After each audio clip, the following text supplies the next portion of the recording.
Hi friends, good morning. আমার rented explorer চ্যানেলে আপনাদের আরেকবার স্বাগত জানাই। আর আমি এই মুহূর্তে আছি উত্তরকাশী ডিস্ট্রিক্টের তিখোলি ভিলেজ। গ্রামটার নাম হচ্ছে তিখোলি। একটা খুব মিষ্টি জায়গা, ছোট্ট একটা গ্রাম পাহাড়ের কোলে, আর সুন্দর একটা পাইনের জঙ্গল ওপরে। আমি আপনাদের দেখাচ্ছি। তার আগে বলে দিই এখানে কীভাবে এলাম। কাল আমাদের গঙ্গোত্রী থেকে ফেরার পথে ভায়া উত্তরকাশী হয়ে আমাদের যাওয়ার কথা হচ্ছে সোনপ্রয়াগ। তো উত্তরকাশী টু সোনপ্রয়াগের যে রাস্তা প্রায় 300 কিলোমিটারের কাছাকাছি। আর এই 300 কিলোমিটার আমাদের সফর করতে টাইম লাগতো মিনিমাম পাহাড়ের রাস্তায়। এই যে পাহাড়ের বাঁক বুক নিয়ে এটা কমপ্লিট করতে টাইম লাগতো প্রায় 10 ঘন্টা, 8 থেকে 10 ঘন্টা, ইনক্লুডিং 1 ঘন্টা 1.5 ঘন্টার ব্রেক হোল্ড নিয়ে। তো আমরা যেহেতু ওখান থেকে মানে গঙ্গোত্রী থেকে আমরা স্টার্ট করেছি অলমোস্ট দুপুর 2টোয় লাঞ্চের পর। তো দুপুর 2টোর পর থেকে 10 ঘন্টা জার্নি করা সম্ভব নয়, কারণ এখানে উত্তরাখণ্ডের যে ড্রাইভার বা এখানকার যে ড্রাইভিং রুলস রেগুলেশনস আছে তাতে এরা রাত্রি 7:30 8টা পর্যন্তই গাড়ি চালায় ড্রাইভাররা, তারপরে এরা আর কন্টিনিউ করে না। তো আমরা অলমোস্ট 6:30 7টায় পৌঁছে গেছিলাম উত্তরকাশী। তো আমরা গঙ্গোত্রী থেকে উত্তরকাশী আসার যে গঙ্গোত্রী থেকে যে সোনপ্রয়াগ যাওয়ার যে রাস্তা, সেটা উত্তরকাশীর ভিতর দিয়ে বা উত্তরকাশী বাইপাস করে দুটো রাস্তার মধ্যে দিয়েই সেটা সম্ভব। তো আমরা উত্তরকাশীর ভেতরে ঢুকিনি, আমরা বাইপাস করে বেরিয়ে আসলাম। আমি উত্তরকাশী ঢোকার আগেই ড্রাইভারের সঙ্গে ডিসকাস করছিলাম যে কীভাবে আমরা কি একটু এগিয়ে যেতে পারি। তাহলে কালকে আমরা যদি এই টোটাল 300 কিলোমিটার রাস্তার মধ্যে যদি আমরা 150 কিলোমিটার চলে যেতে পারি আজকে। Actually Gangotri to Uttarkashi 100 kilometre রাস্তা, 105-10 প্লাস মাইনাস। তো আমাদের টোটাল রাস্তা 300। তো আমরা যদি কালকে 100 কিলোমিটার করে ছেড়ে দিতাম তাহলে আজকে আমাদের 200 কিলোমিটার জার্নি করতে হতো। তাতেও একটা সমস্যা হচ্ছে, প্রায় 7-8 ঘন্টা জার্নি হবে। তো আমরা 7-8 ঘন্টার জার্নি করে কালকে আবার আমাদের কেদারের উদ্দেশ্যে ট্রেকিং আছে, তো সম্ভব নয়। সেই জন্য আমরা ড্রাইভারকে বললাম কি, আপনি আরেকটু এগিয়ে চলুন, মানে যতক্ষণ আমাদের অন্ধকার না হচ্ছে। আপনি তো 7টা 7:30 8টা পর্যন্ত গাড়ি চালাতে পারবেন। আমরা 7টার আগে পৌঁছে গেছি উত্তরকাশী, তো আপনি আমাদের আরেকটু এগিয়ে নিয়ে চলুন। তো উনি আমাদের একটা অন্য রুট ধরে একটা বাইপাস করে একদম পাহাড়ের ভিতরে নিট অ্যান্ড ক্লিন রাস্তা, ঠিক এরকম একটা রাস্তা, ঠিক এরকম একটা সুন্দর বিউটিফুল একটা রাস্তা, যেটা এই পাহাড়ের ওপর দিয়ে ওই পাইনের এরকমভাবে এইভাবে এসে এই চলে যাচ্ছে এই পাহাড়ের কোল দিয়ে। এবার আমি আপনাদের দেখাই আমি ঠিক কোথায় ছিলাম কাল রাতে। এবার এই রাস্তা দিয়ে আস্তে আস্তে যথেষ্ট ঘন জঙ্গলের ভেতর দিয়ে রাস্তা, জনপ্রাণী নেই। অলমোস্ট 20-25 কিলোমিটার আমরা চেষ্টা করছি দাঁড়ানোর কোথাও একটা, কিন্তু আমরা কোথাও হোল্ড করতে পারছি না থাকার জন্য। তো শেষকালে আমরা গুগল ম্যাপ এখানে ঠিকঠাক কাজও করছে। নেটওয়ার্কে এত ইস্যু চলছে এখানে, জানি না কেন। জিও ফেল, এয়ারটেল নেটওয়ার্ক নেই, ভোডাফোন তো মৃতপ্রায় হয়ে আছে আমার মোবাইলে লাস্ট 2-3 দিন ধরে। তো চেষ্টাও করিনি তাকে ইউজ করার। এনিওয়ে, তো আস্তে আস্তেই আমরা হঠাৎ এই গ্রাম গুগল ম্যাপে পেলাম, তিখোলি গ্রাম। ভিলেজটার নাম হচ্ছে তিখোলি, উত্তরকাশী ডিস্ট্রিক্টের মধ্যেই পড়ে। এখান থেকে উত্তরকাশী জাস্ট 40 কিলোমিটার। আমরা উত্তরকাশী থেকে 40 কিলোমিটার এগিয়ে এসেছি, মানে সোনপ্রয়াগের থেকে। তো তো আমি এই রাস্তায় আস্তে আস্তে তিখোলি গ্রাম আমাকে দেখালো, এবং এখানে কিছু হোমস্টে আছে। হোটেলস তো নেই, কারণ এগুলো পুরোপুরি একটা ভিলেজ, র এরিয়া। এখানে পুরোপুরি বিউটি, মানে নেচার একদম পুরো ভরে ভরে মানুষকে দিচ্ছে দেখার জন্য। কীরকম আপনাদের দেখাচ্ছি যে নেচার কতটা এখানে রিয়েলিস্টিক, মানে মানুষের সাথে নেচারের যে মেলবন্ধন, সেটা আমি এখানে এসে দেখতে পেলাম যে মানুষ কীভাবে। এখানে একটা 360 ভিউ দেখাই আপনাদের, পাইনের জঙ্গল পাহাড়ের ওপর, আর এই যে রাস্তা। মোস্টলি গোল পাথরই বেশি দেখা যাচ্ছে।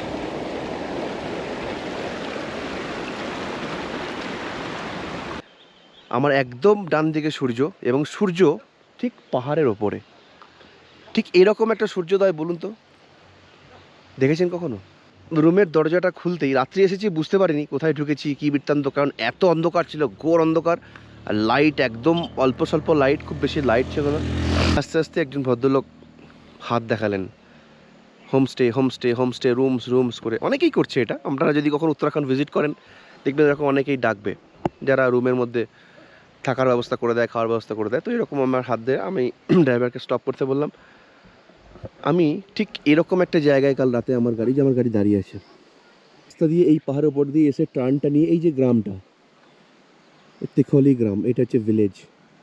এখানে কিছু বসতি আছে, খুব বেশি হলে এখানে 200 জন থাকে, 200 থেকে 250-300 ম্যাক্সিমাম জন এখানে থাকে। এখানে কিছু ঘর আছে, এদিকে দু একটা বাড়ি। এই আলোগুলো টিপ টিপ টিপ টিপ টিপ টিপ করে রাত্রিবেলায় জ্বলছিল, তো আমার মনে হলো একটা কোনো গ্রাম আছে। এই যে দেখুন এই গাড়িগুলো সব সোনপ্রয়াগের দিকে যাচ্ছে এরা। এবং একটা সুন্দর একটা এই যে দেখুন পাইনের যে এগুলো গাছগুলো, এর মাঝখান দিয়ে রাস্তা আছে, এই রাস্তায় এসে এইভাবে এইভাবে এইভাবে আসছে। তো এই গ্রামটার নাম হচ্ছে তিখলি।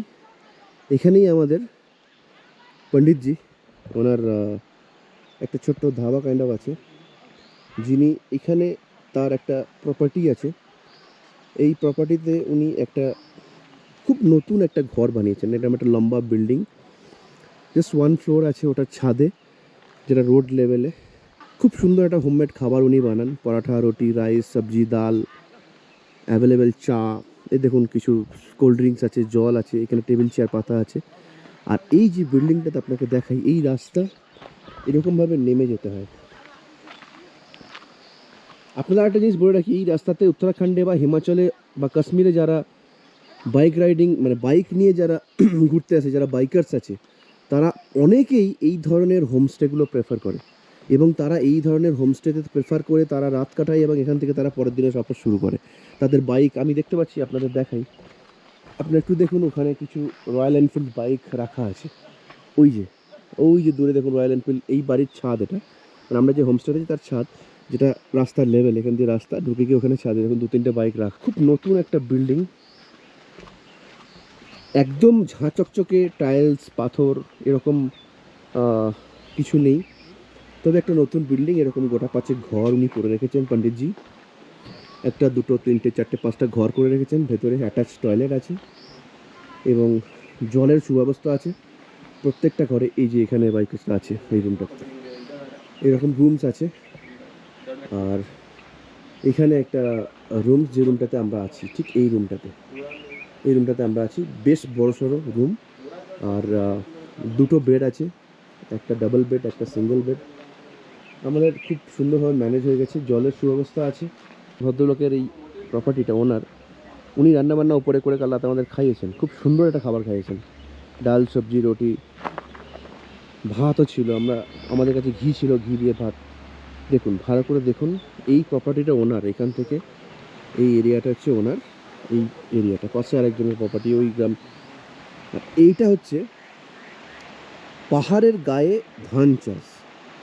এরকম দেখুন, ভালো করে লক্ষ্য করে দেখুন যে গরু, 2টো বলদ গরু দিয়ে দেখুন লাঙল দিয়ে চাষ হচ্ছে। একটু যদি লক্ষ্য করেন দেখতে পাবেন। দেখুন একজন মহিলা, দেখুন ওখান থেকে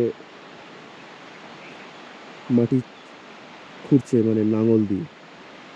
এখানে ধান অলরেডি লাগানো হয়ে গেছে, অলমোস্ট 5 ইঞ্চি 6 ইঞ্চি করে গাছ বড় হয়ে গেছে। ধান চাষ মানে ধান রোপণ হয়ে গেছে। এই বর্ষাকালটাতেই এখানে নাকি চাষ হয়, অন্য টাইমে চাষ হয় না, কারণ এখানে জলের প্রচণ্ড অভাব, বৃষ্টি হয় না, খুব অল্প স্বল্প বৃষ্টি হয়, মানে এই এরিয়াগুলোতে বলছি। আর বৃষ্টি হলেও পাহাড়ের গায়ে জল দাঁড়ায় না। আর আপনারা খুব ভালো করেই জানেন যে ধান চাষের জন্য ধানের গাছের গোড়ায় জল দাঁড় করিয়ে রাখাটা খুব জরুরি, না হলে ধান বড় হয় না বা গাছে ফলন হয় না। এই রকম একটা জায়গায় আমরা একটা রাত কাটিয়েছি। ওই দেখুন ঠিক ওইভাবে গাড়ি রাস্তায় আসছে, এই পাহাড়টার পেছন দিয়ে রাস্তা, পুরো ইউটার্ন ইউটার্ন ইউটার্ন বাঁক বুক নিয়ে এইভাবে এসে রাস্তা দিয়ে চলে যাবে। ঠিক এরকম একটা জায়গায় আমার সকাল হয়েছে আজকে, গড়ওয়াল হিমালয়।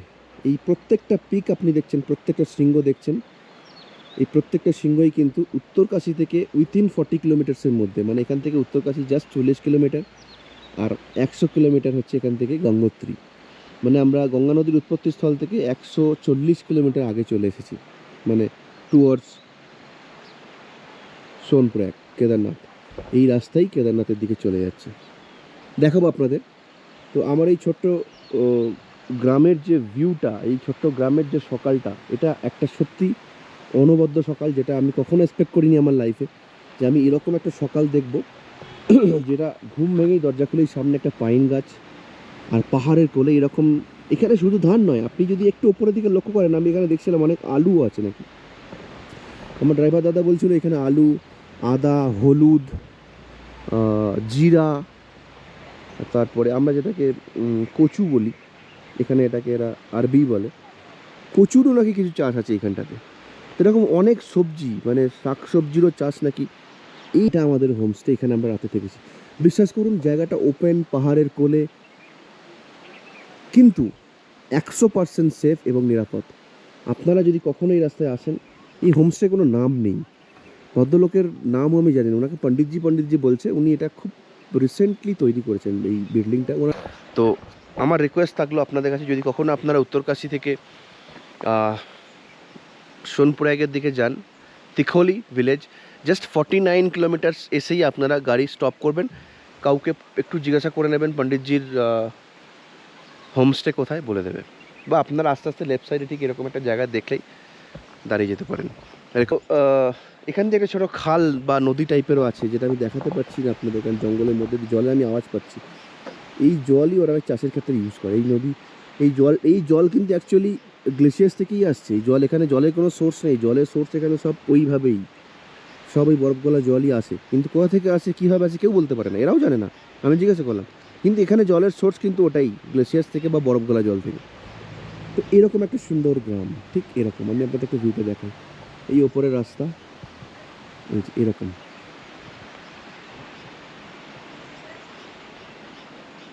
ও অসাধারণ অসাধারণ এই ল্যান্ডস্কেপ। এই ল্যান্ডস্কেপ আমরা জানি না আবার কবে দেখব, এখান থেকে ফিরে যাওয়ার পর আর কবে যে পাবো, আবার স্বপ্ন অতীত। সেটা দেখতে গেলে আমাকে উত্তরাখণ্ড, হিমাচল, কাশ্মীর এখানেই আসতে হবে। যাই হোক, তো এটা আমার আপাতত একটা রাত কাটানোর জায়গা ছিল, যেটা আমি লাইফের বেশ কয়েকটা বছর আমার মেমোরিতে এটাকে সেভ। এই যে পণ্ডিতজি, ইনি খাবার রেডি হয়ে গেছে, উনি আমাকে ডাকছেন। হ্যাঁ, পণ্ডিতজি খাবার বানিয়ে রেখেছে, আমাকে ডাকছে, কারণ ওনাকে আমি একটা ছোটো অর্ডার দিয়ে এসেছি। তো বাকি কথা আবার গাড়ি ছাড়ার পরে করব। আপনাদের একটু দেখিয়ে দিলাম আমি ঠিক কোন জায়গায় আছি, একটা রাত কোথায় কাটালাম। আমাদের অ্যাকচুয়ালি এখানে রাত কাটানোর কথা ছিল না, আমাদের রাত কাটানোর কথা ছিল এখান থেকে আরও 35 কিলোমিটার যাওয়ার পর একটা শহর আছে, এক্স্যাক্ট নামটা আমি মনে পড়ছে না, দেখিয়ে দেবো আপনাদের পরে। ওখানে গিয়ে কোনো একটা হোটেল নেওয়ার ছিল, যেখানে থাকতাম। কিন্তু আমার জানি না রাত্রিবেলাতে কী মনে হলো আমি এখানে রাত কাটাবো, কারণ অনেকেই হোমস্টেতে থাকে, হোটেলে থাকার অভ্যাস আছে, কিন্তু হোমস্টেতে থাকিনি কখনো। তো এটার জন্যই আমি হোমস্টে ঠিক আছে, চলো আজকে এখানেই থাকা যাবে, এরকমভাবেই আমি যে ওপরে উঠে যাচ্ছি, এই রাস্তার ওপরে উঠে গিয়ে ওপরে এখানে পণ্ডিতজির রেস্টুরেন্ট, উনি ওখানে ওপরেই থাকেন, আমার ড্রাইভার দাদা আছে ওখানে। আমি যে ওপরে উঠে যাচ্ছি, ঠিক আছে, আপনাদের সঙ্গে পরে কথা হবে, বাকি কথা গাড়িতে বসে করব। প্লিজ আপনাদের দেখালাম, এটা আমার তো অসাধারণ অসাধারণ, শুধু আমি একটাই ওয়ার্ড ইউজ করছি, অসাধারণ, এর বাইরে কিছু ওয়ার্ড ইউজ করছি না। বাকিগুলো আপনারা কমেন্টে বলবেন কেমন লাগে।